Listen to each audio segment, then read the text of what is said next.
In this video, I'm going to talk about the do while loop. So first of all, I'm going to make a variable int I equal to 0. So here I'm going to write do. When I write the do word, here some options will pop up and I will click on the first option. As you can see, the whole structure of the do while loop will be created automatically. So here we have to write our code. I'm going to write printf %d \n. So here I will write I ++, and here we have to write our condition.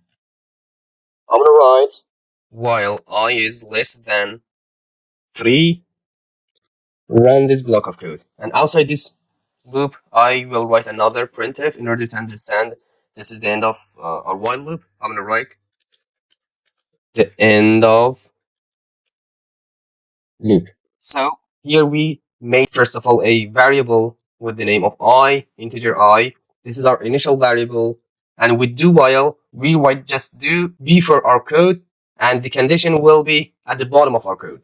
So here we open and close a curly bracket, and we write our code inside this curly bracket, and also we increment or decrement our variable. So at the end of our code, outside this curly bracket, we will write our condition while I is less than 3. So here, if we compile it, it will print 0 until 2. So let's compile it and see what will happen.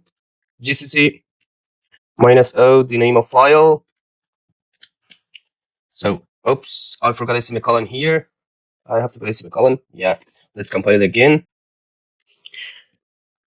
Okay, here I is 0, I is 1, I is 2, the end of loop. This loop works correctly, and at the end it prints this printf function, the end of loop. So let's see in more detail what happened here. So here I said do this function, do this code, run these codes which are inside this curly bracket, run this printf function first of all, and run this I++, and then check the condition. So I is 0, here it runs this printf function, it printed this 0, and here I incremented by 1, I became 1. So here it checks the I. If I is less than 3, it will go up and run this block of code again. And here I was 1, it was obviously less than 3, it went up and ran this block of code, print I is now 1, it printed the 1, and here I incremented again by 1, I became 2. So here it checks the I is 2, 2 is less than 3. The loop again went up and run this block of code again. And here I incremented again by 1, I became 3. It checks here. I was 3, 3 was not less than 3. 3 is equal to 3. So here this condition is false. So here the loop ends and it jumped out of this block of code and ran this block of code, this printf function, the end. There is a difference between the while loop and do while loop. So what is the difference between them? The difference between while loop and do while loop is that in while loop, first of all, we check the condition.